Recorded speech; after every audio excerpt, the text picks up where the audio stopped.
Hello students. मैं आज फिर से आपके लिए लेकर आई हूँ बायोलॉजी का एक नया टॉपिक। जैसे मैंने आपको बताया था कि हमारे फर्स्ट टॉपिक में फर्स्ट टू जो हमारे वीडियोस हुए हैं उसमें हमने सेल टॉपिक डिस्कस किया है और सेल टॉपिक एक बहुत ही महत्वपूर्ण टॉपिक है जो कि एनडीए में पूछा जा रहा है। उससे रिलेटेड एमसीक्यूज और प्रीवियस ईयर्स के क्वेश्चंस भी उन एमसीक्यूज में थे, वो हमने स्टडी की है। तो इसी कंटिन्यूएशन में बायोलॉजी का मैं सेकेंड टॉपिक लेकर के आई हूँ, वो है टिश्यू, जिसे हिंदी में हम बोलते हैं ऊतक। तो एक बार फिर से बहुत बहुत स्वागत है एनडीए वाली बेटियों का और उन सभी बच्चों का जो एनडीए के लिए प्रिपरेशन करना चाह रहे हैं। मैं आपकी केमिस्ट्री और बायोलॉजी टीचर ममता सिंह आपके सामने मौजूद हूँ एक और नया वीडियो लेकर के, जो बेस्ड है second important topic of biology, that is tissue. तो टिश्यू के बारे में हम ऑलरेडी डिस्कस कर चुके हैं कि हम जब मैंने आपको सिलेबस बताया था कि टिश्यू में से भी एक दो क्वेश्चन रेगुलर मैनर पर आपको पूछे जा रहे हैं।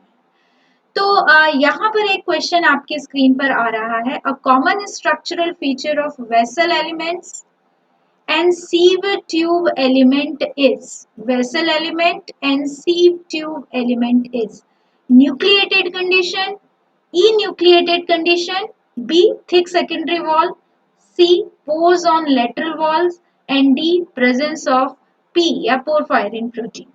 तो यहाँ पर जो ऑप्शन है ये सेल से भी रिलेटेड है, सेल में भी मैंने आपको बताया था। तो देखिए क्वेश्चन है टिश्यू का, लेकिन यदि आपने सेल अच्छे से पढ़ा है तो उसको भी आप सॉल्व कर सकते हैं। वेसल्स मैंने आपको बताया था, xylem vessels, xylem tracheids, sieve tube, RBCs, इन सभी में ह्यूमन आरबीसीज, इन सभी में न्यूक्लियस नहीं होता। एब्सेंस ऑफ न्यूक्लियस को यदि हमें एक वर्ड में बोलना है तो एब्सेंस ऑफ न्यूक्लियस को हम बोलते हैं इन्यूक्लिएटेड कंडीशन।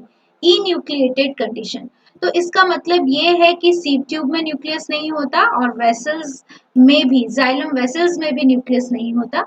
हमने ट्रैकेट्स और आरबीसीज भी डिस्कस किए थे कि इनमें भी न्यूक्लियस नहीं होता। तो xylem vessels, xylem ट्रैकेट, sieve tubes, ये सब हैं प्लांट टिश्यू के पार्ट। तो प्लांट टिश्यू को समझने से पहले हम डिफरेंट मतलब एक फ्लो चार्ट में आपको बनवा रही हूँ। इस फ्लो चार्ट को आपको मेरे साथ में बनाना है, मेरे साथ साथ इसको कंटिन्यू करना है आपको फ्लो चार्ट को। तो देखिए इस फ्लो चार्ट में ये जो प्लांट टिश्यू है, आप मेरे साथ नोट डाउन करते जाइए। ये जो प्लांट टिश्यू है, इस प्लांट टिश्यू को हमने डिवाइड किया है टू पार्ट्स। ठीक है, पहला पार्ट है meristematic tissue. Meristematic tissue, Hindi में इसे विभज्योतक टिश्यू कहते हैं, ऊतक कहते हैं। और दूसरा होता है परमानेंट टिश्यू। यही याद करते जाइए, मैं बहुत स्लो करवा रही हूँ। मेरिस्टेमेटिक टिश्यू और परमानेंट टिश्यू। मेरिस्टेमेटिक टिश्यू के तीन टाइप होते हैं, एपिकल मेरिस्टेम, इंटरकैलरी मेरिस्टेम और लेटरल मेरिस्टेम। एक बार क्वेश्चन पूछा गया था कि लेटरल मेरिस्टेम को और क्या कहते हैं, तो लेटरल मेरिस्टेम का दूसरा नाम होता है कैम्बियम। ये होते हैं meristematic tissue. Meristematic tissue, meristematic का मतलब होता है जहां पर कंटिन्यूअस डिवीजन हो सके, ऐसे प्लांट के ऐसे पार्ट। तो बच्चों प्लांट और एनिमल ग्रोथ में डिफरेंस होता है। प्लांट में क्या डिफरेंस होता है कि जब तक प्लांट जिंदा रहते हैं तब तक ग्रोथ करते रहते हैं, और एनिमल में ग्रोथ एक सर्टेन एज तक ग्रोथ होती है, उसके बाद ग्रोथ क्या हो जाती है, धीरे धीरे कम होने लग जाती है। अब आप ऐसे नहीं करेंगे कि ह्यूमन बींग्स में सपोज 6.2 हाइट होगी तो उसके बाद एजिंग के बाद हाइट कम होने लगेगी, नहीं, हाइट वही रहेगी, लेकिन ग्रोथ धीरे धीरे जो इंटरनल सेल्स हैं उनका ग्रोथ क्या हो जाएगा, कम हो जाएगा, उनका ग्रोथ रेट कम हो जाएगा। लेकिन प्लांट में ये होता है कि जो कुछ टिश्यूज होते हैं वो जिंदगी भर ही ग्रोथ करते रहते हैं, और कुछ टिश्यूज ऐसे होते हैं जो एक बार ग्रोथ करने के बाद फिर से ग्रोथ नहीं कर सकते। तो जो हमेशा ग्रोथ करते रहते हैं, जहां पर हमेशा सेल डिवीजन चलता रहता है, उसको हम बोलते हैं मेरिस्टेमेटिक टिश्यू। और जहां पर सेल डिवीजन का प्रोसेस रुक जाता है उसको हम बोलते हैं परमानेंट टिश्यू। जो मेरिस्टेमेटिक टिश्यू है उसकी कुछ विशेषताएं होती है, जैसे यहाँ पर कंटिन्यूअस सेल डिवीजन चलता रहता है। इसके बाद जो कोशिकाएं होती हैं वो थिन सेल वॉल वाली होती है। इनकी सेल वॉल जो होती है वो थिन सेल वॉल होती है। इंटरसेल्यूलर स्पेस जो पादप कोशिकाओं का प्लांट सेल्स का महत्वपूर्ण पॉइंट होता है। इंटरसेल्यूलर स्पेस, वो इंटरसेल्यूलर स्पेस इनके अंदर या तो बहुत कम होता है, जिसे हम लिख सकते हैं लीज, या फिर एब्सेंट, या तो बहुत ही कम होता है या एब्सेंट। फिर आते हैं, हम बात करते हैं अनदर कैरेक्टरिस्टिक की। तो इनमें क्योंकि सेल डिवीजन चलता रहता है, इसलिए न्यूक्लियस जो होता है वो प्रोमिनेंट होता है। न्यूक्लियस कैसा रहेगा इसमें? प्रोमिनेंट न्यूक्लियस रहेगा, ठीक है। और लगातार ये क्या करते रहेंगे? विभाजन करते रहेंगे। आइए थोड़ा सा एक हम डायग्राम देख लेते हैं मेरिस्टेमेटिक टिश्यू का, और फिर हम उसे स्टडी करें। तो मेरिस्टेमेटिक टिश्यूज के हमने 3 टाइप्स किए हैं। मेरिस्टेमेटिक टिश्यूज को 3 टाइप में हमने डिवाइड किया है। एपिकल मेरिस्टेम, इंटरकैलरी मेरिस्टेम और लेटरल मेरिस्टेम। एपिकल मेरिस्टेम, जैसे आपको पता चल रहा है कि एपिकल मेरिस्टेम जो है वो शीर्ष भागों में पाया जाता है, यानी कि शीर्ष यानी tips of roots and shoot. It is present on tips of roots and shoots, यानी शूट और रूट जो हमारा शूट सिस्टम है। शूट सिस्टम क्या होता है? अबव द ग्राउंड जो पार्ट होता है उसको हम शूट सिस्टम कहते हैं, और बिलो द ग्राउंड पार्ट होता है उसको हम रूट सिस्टम कहते हैं। सिस्टम इसलिए बोलते हैं कि शूट में भी ब्रांचेस होती हैं, लीव्स होती हैं, बहुत सारी चीजें होती हैं, और रूट भी बेचारी अकेली नहीं होती है। रूट का भी एक प्रॉपर स्ट्रक्चर होता है और उसमें भी कई सारे पार्ट्स होते हैं। तो ये हमने बात की कि जो मेरिस्टेमेटिक टिश्यू है वो उसको 3 टाइप में हमने डिवाइड किया है। एपिकल मेरिस्टेम, इंटरकैलरी मेरिस्टेम और लेटरल मेरिस्टेम। लेटरल मेरिस्टेम को मैंने आपको बताया था कि लेटरल मेरिस्टेम को हम कहते हैं कैम्बियम, ठीक है। चलिए आगे बढ़ते हैं हम। एपिकल मेरिस्टेम जो होता है वो जैसे मैंने बताया tips of roots and shoots में प्रेजेंट होता है। और एक पॉइंट आपको याद रखना है, कुछ याद मत रखिए, ये लॉन्गिट्यूडिनल ग्रोथ के लिए रिस्पॉन्सिबल है। यानी यहाँ पर जो ग्रोथ होगी वो कैसी होगी? लॉन्गिट्यूडिनल ग्रोथ होगी, ठीक है। ये लॉन्गिट्यूडिनल ग्रोथ के लिए रिस्पॉन्सिबल है। हिंदी में यदि मैं लिखना चाहूँ तो ये लंबाई में वृद्धि के लिए रिस्पॉन्सिबल है। दैट्स इट, इतना आप लर्न कर लीजिए। लेकिन एक छोटा सा पॉइंट देखिए, यहाँ पर रेड से मैंने मार्क किया है, तो थोड़ा टिप्स से ऊपर नीचे की तरफ मार्क किया है। एकदम टिप्स पर नहीं होता है, ये एकदम टिप्स पर नहीं होता। एकदम टिप्स पर एकदम, जैसे ये रूट है तो रूट की एक रूट कैप होती है बेटा, रूट कैप। रूट कैप में मेरिस्टेम नहीं होता। मेरिस्टेम कहाँ से स्टार्ट होता है? रूट कैप के ऊपर से स्टार्ट होता है। तो ये छोटा सा पॉइंट था जो मैंने आपको याद दिला दिया। अच्छा, दूसरा तरीका होता है इंटरकैलरी मेरिस्टेम। इंटरकैलरी मेरिस्टेम कहाँ पर प्रेजेंट है? देखिए जहां पर ब्रांचिंग हो रही है वहां पर इंटरकैलरी मेरिस्टेम प्रेजेंट है। अभी मैं आपको एक ऐसा छोटा सा यहाँ पर ऐसा ऐसा डायग्राम बना करके बताती हूँ। ये जो फूले हुए हिस्से हैं, यहाँ से क्या निकल रही है? ब्रांच निकल रही है, ठीक है। और इन फूले हुए हिस्सों को हम क्या कहते हैं? नोड्स। और 2 नोड्स, ये भी नोड हो गई और ये भी क्या होगी? नोड्स होगी। इन 2 नोड के बीच के हिस्से को हम क्या कहते हैं? इंटरनोड। इन 2 नोड के बीच के हिस्से को हम क्या कहते हैं? इंटरनोड। तो इंटरकॉलरी मेरिस्टेम कहाँ पर प्रेजेंट होता है? जहां पर नोड्स होती हैं। और इसीलिए किसके लिए रिस्पॉन्सिबल है? ब्रांचिंग के लिए। किसके लिए रिस्पॉन्सिबल है? ब्रांचिंग के लिए। तो इंटरकैलरी मेरिस्टेम का लोकेशन क्या हो गया? Nodes and inter nodes, between nodes and inter nodes. और इसका फंक्शन क्या हो गया? ऑलवेज ये क्या करेगा? ब्रांचिंग करेगा। ये ब्रांचिंग में हेल्प करता है। जहां भी शाखाएं निकलेगी यहाँ पर कौन सा टिश्यू प्रेजेंट होगा? इंटरकैलरी। That's it only. चलिए third, lateral meristem. Lateral meristem क्या होता है? जो मेरिस्टेम बाग के नीचे प्रेजेंट होता है। देखिए ऐसे लंबाई में आपको बनाया हुआ है, ये लंबाई में आपको बनाया हुआ है। तो ये जो लेटरल मेरिस्टेम है इसकी 2 पोजीशन होती हैं। एक पोजीशन होती है बिलो बार्क। बिलो बार्क इसको हम कहते हैं कॉर्क कैम्बियम। बिलो बार्क इसको क्या कहा जाता है? Cork cambium. और फर्स्ट पोजीशन तो ये हो गई इसकी, और सेकंड पोजीशन जो होती है इसकी वो होती है वेस्क्यूलर बंडल। वेस्क्यूलर बंडल, ठीक है। वेस्क्यूलर बंडल क्या होते हैं? अब ये एक पॉइंट है, इससे क्वेश्चन भी बन सकता है। In dicot stem and roots, vascular xylem and phloem, xylem और फ्लोएम जो कि वाटर, मिनरल और फूड, जाइलम आप जानते हैं वाटर और मिनरल के लिए, फ्लोएम आप जानते हैं फूड के लिए ट्रांसपोर्ट करते हैं। ये किस में प्रेजेंट होते हैं? बंडल में प्रेजेंट होते हैं। किस में प्रेजेंट होते हैं? बंडल में, ठीक है। और इन्हें हम क्या कहते हैं? Vascular bundle. तो सेकंड ये इसका लोकेशन होता है वेस्क्यूलर बंडल, और वेस्क्यूलर बंडल में इसको हम बोलते हैं वेस्क्यूलर कैम्बियम। वेस्क्यूलर कैम्बियम, बस जितना मैं बताती जा रही हूँ उतना आपको पढ़ना है, उससे आपको क्वेश्चन मिल जाएगा। वेस्क्यूलर कैम्बियम, और वेस्क्यूलर कैम्बियम क्या करेगा? जब यहाँ पर थिकनेस बढ़ेगी, इधर थिकनेस बढ़ेगी, ये लंबाई में बढ़ेगा, तो भैया ओवरऑल प्लांट की थिकनेस भी क्या होती जाएगी? बढ़ती जाएगी। तो इसका मतलब क्या है? ये हमेशा चौड़ाई में वृद्धि करेगा, चौड़ाई में वृद्धि करेगा। तो लेटरल मेरिस्टेम का फंक्शन होता है increase in breadth, increase in diameter. चलिए थोड़ा सा मैं इसको इजी कर देती हूँ। इंक्रीज इन डायमीटर, ये डायमीटर में क्या करेगा? ये बढ़ोतरी करेगा।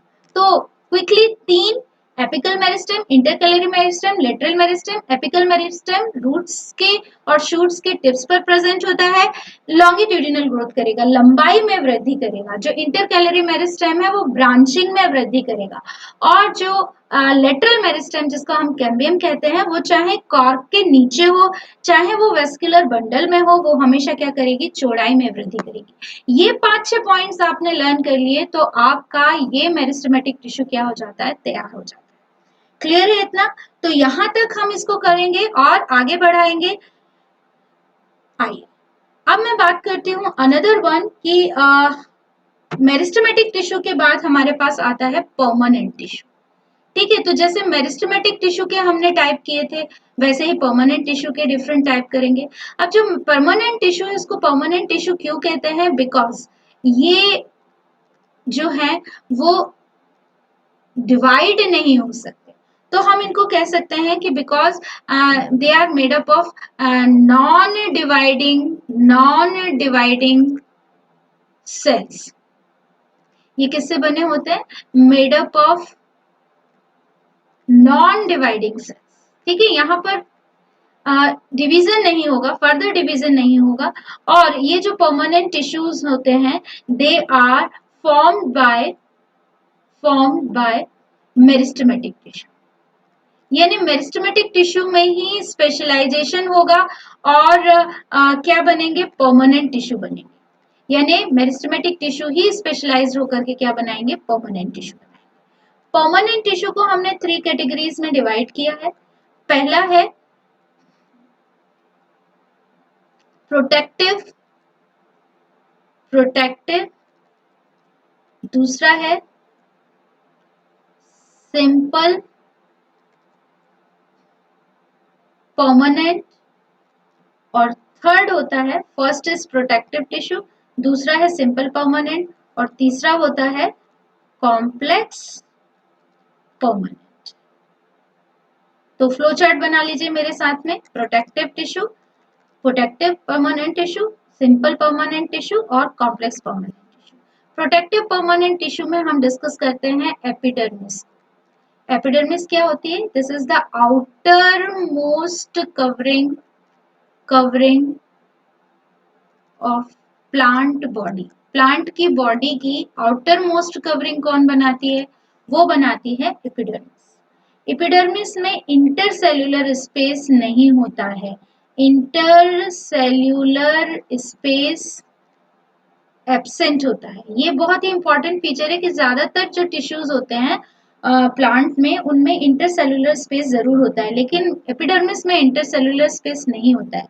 अब इंटरसेल्यूलर स्पेस क्यों एब्सेंट होता है, आप मुझे कमेंट करके बताएंगे कि इंटरसेल्यूलर स्पेस एपिडर्मिस कोशिकाओं में क्यों अनुपस्थित होता है। अच्छा, एक और चीज जो हमें एपिडर्मिस सेल के बारे में जानना जरूरी है वो ये कि एपिडर्मिस सेल एक क्यूटिकल लेयर का सिक्रीशन करती है एपिडर्मिस के ऊपर। जैसे ये एपिडर्मिस की एक सिंगल लेयर है और इस सिंगल लेयर के ऊपर एक क्यूटिकल प्रेजेंट होती है। ये यदि मैं एपिडर्मल कोशिकाएं बनाऊं कि ये एपिडर्मल कोशिकाएं हैं, तो यहाँ पर क्या होगा? Cuticle layer. ये क्यूटिकल क्या है? वैक्सी है, ट्रांसपेरेंट है, ठीक है, ट्रांसपेरेंट है तो सनरेज आएंगी आराम से इसमें, और वैक्सी है तो ये ट्रांसपिरेशन को क्या करेगी, प्रिवेंट करेगी। ये क्यूटिकल प्रेजेंट होती है which is a very specific feature of epidermal cell, कि यहाँ पर क्यूटिकल प्रेजेंट होती है which is made up of a substance called cutin, that is called as cutin, cutin की बना हुआ होता है। ठीक है, अच्छा, दूसरी चीज हम यहाँ पर देखेंगे कि कुछ यहाँ पर स्पेसिफिक स्ट्रक्चर प्रेजेंट होते हैं, कुछ स्पेसिफिक स्ट्रक्चर यहाँ पर प्रेजेंट होते हैं किसमें, एपिडर्मल कोशिकाओं में। तो वो मैं आपको यहाँ पर बता देती हूँ कि एपिडर्मल कोशिकाओं में जो स्पेसिफिक फीचर होते हैं कौन कौन से। एक तो क्यूटिकल प्रेजेंट होती है, ये हमने देखा यहाँ पर। दूसरा, इनमें आपने स्टोमेटा सुना है, स्टोमेटा क्या होते हैं, बिल्कुल ये स्टोमेटा क्या होते हैं, स्टोमेटा जो है वो एपिडर्मल कोशिकाओं के बीच बीच में ही प्रेजेंट है। यदि मैं ऐसे एपिडर्मल सेल की एक सिंगल लेयर ऐसे बनाऊं, ऐसे एपिडर्मल कोशिकाओं की एक सिंगल लेयर बनाऊं, तो बीच बीच में यहाँ पर क्या होंगी, ऐसी बीन शेप सेल्स होंगी, ऐसी बीन शेप सेल्स होंगी, ये होंगे स्टोमेटा। ठीक है, तो ये जो स्टोमेटा है ये एपिडर्मिस में ही प्रेजेंट होते हैं, तो जो गैसियस मतलब कि रेस्पिरेशन में हेल्प करते हैं। और प्लांट में रेस्पिरेशन क्या है, CO2 का अंदर आना और कार्बन ऑक्सीजन का बाहर जाना, यानी कार्बन डाइऑक्साइड इनटेक करते हैं और ऑक्सीजन को क्या करते हैं, वो अपनी बॉडी से बाहर निकालते हैं, जिसमें कौन हेल्प करते हैं, स्टोमेटा। इसके अलावा स्टेम में, एपिडर्मिस में, ये तो बात हुई लीव्स की, स्टोमेटा कहाँ पर प्रेजेंट होते हैं, लीव्स में। और स्टेम में भी कुछ पोर्स होते हैं, इन पोर्स को हम बोलते हैं लेंटिसिल्स। तो दोनों ही याद रखेंगे आप, स्टोमेटा लर्न करेंगे, यहाँ से क्वेश्चन बन जाता है tiny pores in leaves of epidermal cells क्या कहलाते हैं, उनको हम कहते हैं स्टोमेटा, जो हेल्प करते हैं ऑक्सीजन के इनटेक और ऑक्सीजन कार्बन डाइऑक्साइड के इनटेक और ऑक्सीजन को बाहर निकालने के लिए। और जो स्टेम होते हैं उनमें लेंटिसिल्स होते हैं, ये लेंटिसिल्स हेल्प करते हैं तने में, स्टेम में रेस्पिरेशन। ठीक है, तो आज हमारे इस वीडियो में हमने क्या देखा है, हमने मेरिस्टेमेटिक टिश्यूज लर्न किए, और उसके बाद हमने देखा कि परमानेंट टिश्यूज क्या होते हैं और उनके क्या टाइप होते हैं। ये जो स्लाइड है, इस स्लाइड में मैं एक क्वेश्चन आपको यहाँ पर करवा रही हूँ, विच दिस वन, यहाँ पर देखिए, match the following and choose the correct option from the below.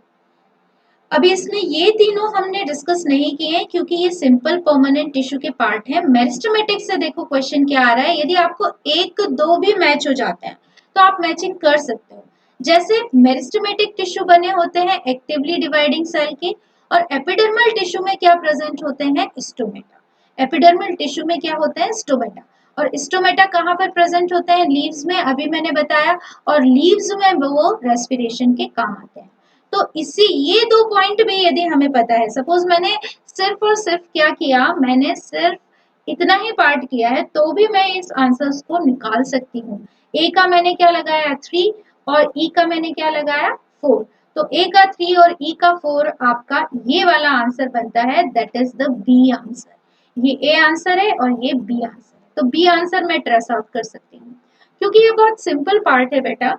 तो इसमें से क्वेश्चन जो बनेंगे वो क्वेश्चन एमसीक्यूज बन सकते हैं, असर्शन और रीजन के क्वेश्चन बन सकते हैं।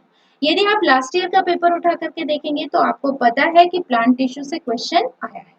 और प्लांट टिश्यू से रिलेटेड, क्योंकि स्टोमेटा जो है वो गैसियस एक्सचेंज में काम आते हैं, इसलिए फोटोसिंथेसिस में इंपॉर्टेंट रोल प्ले करते हैं स्टोमेटा। तो कुछ मिले जुले क्वेश्चंस जो आपस में इंटरलिंक्ड हैं, ऐसे क्वेश्चंस पूछे जा सकते हैं। इस वीडियो को मैं यहीं खत्म कर रही हूँ। आपको आज की क्लास में लर्न करवाया मैंने मेरिस्टेमेटिक टिश्यू और साथ में परमानेंट टिश्यू के फीचर्स और परमानेंट टिश्यू के टाइप। लेकिन अभी दो टाइप यहाँ पर रह गए हैं, सिंपल परमानेंट और कॉम्प्लेक्स परमानेंट, जिसे हम अपने अगले वीडियो में करेंगे। So keep learning, keep revising. This is Mamta Singh. All the very best.